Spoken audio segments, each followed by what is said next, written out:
Hi guys, welcome to Learning Electronics Repair and some car booty, yay! So I'm not finding many machines, but I am still finding them, so we will continue to do this anytime I have some. Have two machines this week, so this one maybe not the most exciting thing. AMD Athlon, it says down here, Athlon XP. This is a Windows XP sticker badge. So this is retro. Whether it's retro as in interesting retro hardware is another question, because Packard Bell and these sort of big brands don't tend to be quite so exciting as something that's like Gigabyte or Asus or DFI or some of these really interesting boards. On the back we have two USBs, LAN, sound, serial parallel. So this is probably quite an old machine, and it may be, well, yeah, retro. I could see in the side of this here, nice big mesh there where you can see in. So at the car boot sale, I could see this as an AGP motherboard. That's my definition of retro, AGP or earlier. So yeah, we won't argue about that anymore, I think, because I think you all agree with me. Let's have a look what's inside this. Obviously this has onboard VGA, so we're not going to find any exciting graphics cards in here. It all comes down really to the motherboard, processor. Okay. And hard drive, there's a hard drive in it.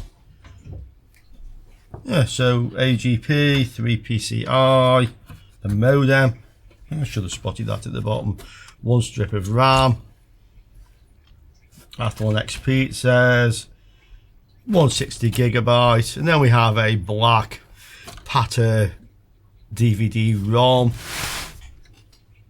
And a DVD writer. So sometimes with the Packard or IDE ones in black, they're a little bit more saleable, because we were getting into the SATA era really when we had these black drives. Okay, so I'll take the various stuff out of this. I don't really want a complete machine. I can see straight away anyway all these capacitors are bad on the VRM, so we're going to have to take this board out anyway, so let's do it. Okay, so obviously a victim of the capacitor plague, this one. Definitely of that era. Okay, so a lot of bad capacitors there. The VRM, well, it looks like there's two phases here by the looks of it. So heatsink and heatsink. Choke, what's under there? I can see the end of a MOSFET or two MOSFETs. Okay, you can't easily get these off without unsoldering them. Okay, these capacitors on the higher voltage side, the input side, let's have a look. So yeah, these are the 16 volt capacitors, so this is the 12 volt rail, and then those are all on the low voltage side. Let's see what resistors we read on the 12 volt connector. So from ground to here, one side will go to ground anyway, and the other side will go, and that's reading high and climbing up. Okay, so no shorts on the high side, could be short on the low side. If I can find it, this would read a fairly low resistance, which is a CPU, which it does. Okay, so no shorts in there. We could replace the capacitors, or we could just try to power this up and see if it actually boots. Often with bad capacitors like this, they will boot up, but they're not stable. Considering this board it's an MS board, okay, MS6786. So I don't think this is of any particular value. We can have a quick look first. And if it's not, then not much to lose. Let's just power it up with the bad capacitors and see if it actually will boot. If it does, then we can always change them, yeah. So there's one of the motherboards with a processor and the heatsink on eBay, asking £68. But that doesn't tell us everything. We need to go into advanced and then sold.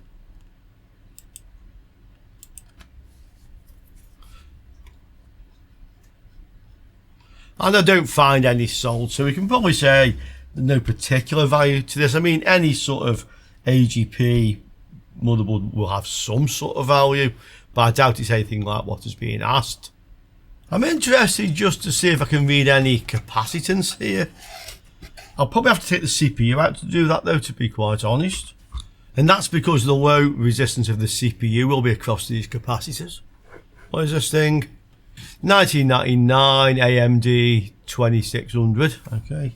2600 plus. So we'll take that out. And then we'll measure the capacitance. So I could do this with my multimeter, but it would be quicker with the capacitance meter. Let's try, and then we can always try with the capacitance meter also. And it may still not read these because obviously the north bridge will also be connected across these. That side is negative. Okay, what do we see? Can it tell us anything?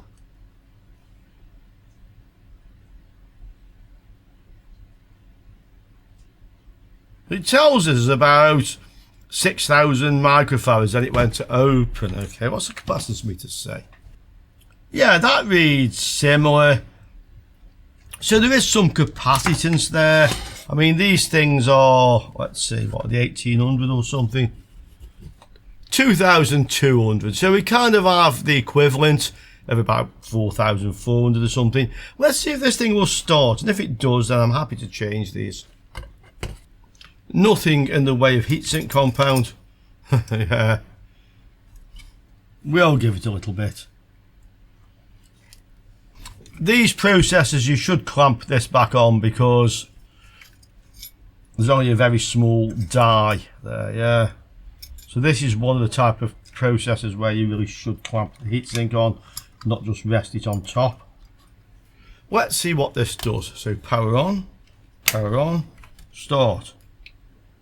It's booting to memory, yeah, and it goes past RAM. So it looks like this actually will boot up and give us a picture. Okay, I've attached the monitor.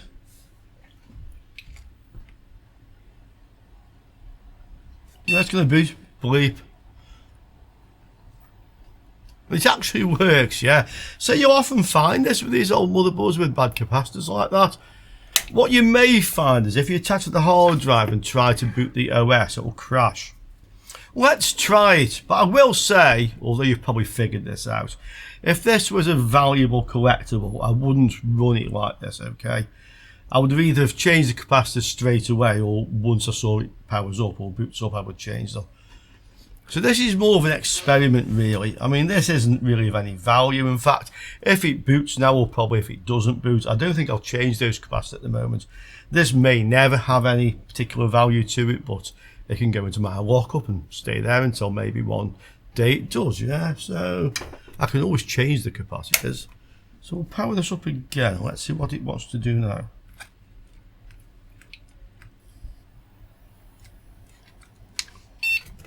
I've noticed the fan isn't running, by the way. That's because it's not plugged in. Let's go again.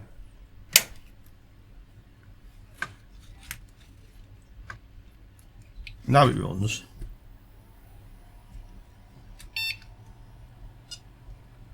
Okay.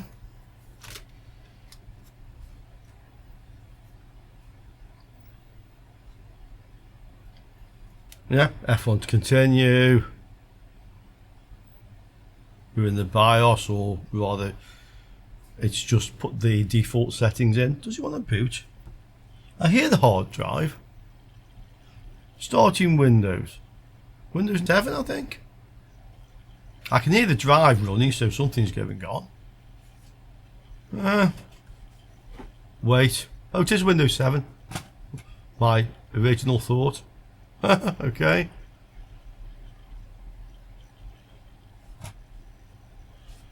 It's saying it's not original. Wow. Ask me later. Okay, so we're running. I'll just shut that down because no point going further with it. I doubt there's anything exciting on there, and it's somebody else's stuff anyway. Yeah. I only ever found some smut on one. More likely find some music actually. Okay, so I think we've proved an interesting thing there,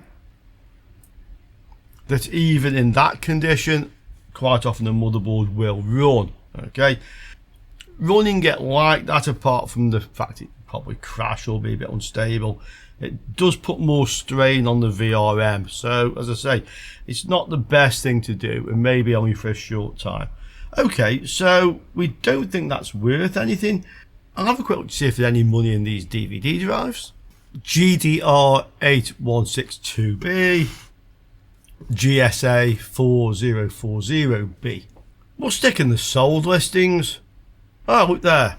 So €10, basically the same sort of thing. The beige ones are fetching more. Okay, so around €10. Oh, there's one exactly the same. Okay, so €18. So in actual fact, that would make a bit of money if it's working, which we'll talk about in a minute. The other one, well, there's a beige one of the same drive. I have the black version. That's sold for $39.92. Okay, but we spotted before the beige ones are worth more. So it looks like probably €20 for that. That's probably a good guess, actually. With these optical drives, I actually, if you like, did an experiment quite a long time ago now. So I had about 100 of these Packard drives, a mixture of black ones and white ones, and I found that the black ones, I went through the whole batch, and it was about 50-50 if they were working or if they weren't working. Okay, and the beige ones were about 66% in favour of working, so 2 out of 3. And this is quite a large sample I went through, a lot of them, as I say, over 100 of them, yeah. So the beige ones seem to be more reliable, although you would expect they were older. Okay, but it's likely there's one working one. So I might have €10 to €20 depending on which one. And if I'm lucky, I might have 30. Okay, so that was that machine. The other one I think is more interesting, so let's take a look at that one. And here it is. So we've definitely had exactly this style of case before. Okay, we had a lot of MSI, red motherboards in these. This has a beige DVD reader, the beige DVD writer. Okay. And this one, well, we can see inside it. Okay, so this, definitely AGP graphics card. Okay, looks like quite a small processor in there, so maybe an AMD machine of some sort, but definitely retro. Okay, let's have a look.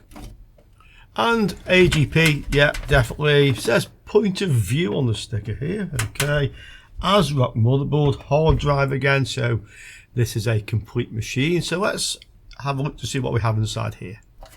Okay, so this one, an ASRock motherboard,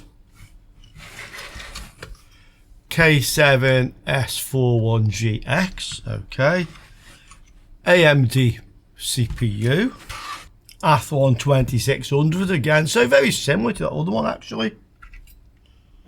Some stickers on, but at least they're not on the die. Number of times I've seen that. The capacitors on this one look good. Okay. This one only has the ATX connector. It doesn't have the 4-way on this. Okay. Obviously it doesn't need it. So there's the motherboard. What else did we get? Well, we have a LAN card. Yeah, PCI LAN card, although this does actually have onboard LAN anyway. We have a graphics card, as I could see. So this is yeah, point of view. Can't say I've particularly come across that brand before.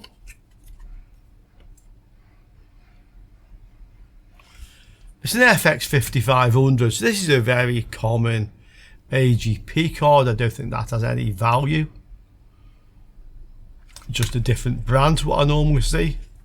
This has onboard VGA as well, so we'll leave the graphics card out for the moment. I have a capacitor here that looks a little bit suspect. The rest look okay. So let's give this one a go and let's see what this one does.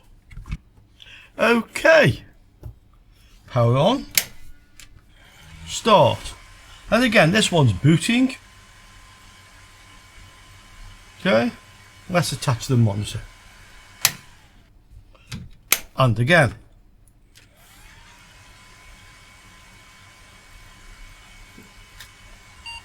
Yep. Keyboard, mouse. Let me get the various bits I need. In fact, I may as well actually attach the hard drive and see if this will actually boot. I've attached the monitor, but this time I've put the graphics card in. I have the hard drive attached now. Let's see what it does. And it's booting. Do we get a picture? Let's see. Yes. Okay, so it's seeing the graphics card. Let's see. F1. And it's saying start Windows normal. Sorry guys, that was the other computer. Windows XP. But it didn't load all the way.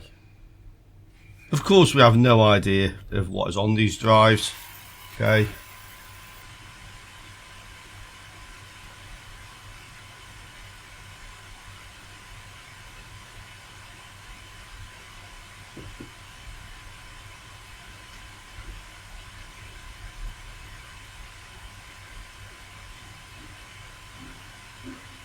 Yeah, same sort of problem.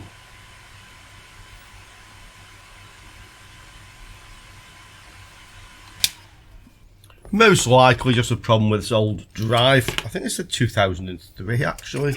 Well, that was from the BIOS on the graphics card. Yeah, date code suggests 2004 this thing, okay, so not totally surprising. Okay, so let's have a look to see if any of this stuff is worth more than the other machine. The graphics card's quite interesting in a way because we see some sold €90 and then €20 and 75 and then 10, yeah, or pounds rather. And the difference is here that the ones which are fetching a lot of money are PCI. Yeah, PCI. That's an AGP one. You can see from the connector. That's another PCI one. Another PCI. And then 10 for the AGP. So yeah, again, a lot of money for the PCI version. So if you look around, yeah, you can find that's a 128 meg version fetched 3266. A bit all over the place, but the AGP ones are not worth so much. Another very cheap one there. So most likely that's worth £10, yeah, something like that. If you get lucky, maybe a little bit more. The motherboard, well, one there sold with the processor, £20. Okay, parts only, that one, 27. Parts only.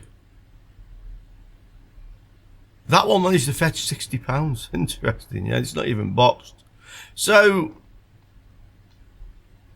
yeah, 20, 30 maybe, something like that for that thing. Let's have a quick look at these to see if they're worth more than the black ones we had in the other machine. And from experience, these are more likely to be working as well. Okay. So this one, GDR8162B, that's like the other one we had, but only in beige this time. Okay. And a bit upside down, but DVR106D. Well, there's exactly, but that's in black. Okay. We see some beige ones, very similar model, 17, 15. So yeah, probably about £15 for that. And the DVD writer, well, I can't see one of the same model sold. But to get a general idea for the beige ones, well, a Pioneer then. Oh, that's very similar model actually, £10, okay. If they're both working, and there's a 66% chance of that, we might say, yeah. No, it doesn't quite work that way. But anyway, if they're both working, 25 for those two, maybe 20 for the motherboard, 45, and maybe something similar for the graphics card. Maybe only 10 or so, 55. So there is a little bit of money here, but not a great deal. Okay, so that's the booty for this week. I'm still looking for this stuff. As and when I'm finding it, of course, I'll be making more videos with it because I enjoy it. I'm pretty sure a lot of you guys enjoy it. So until next time, I look forward to seeing you all again on Electronics Repair. Ciao for now, guys.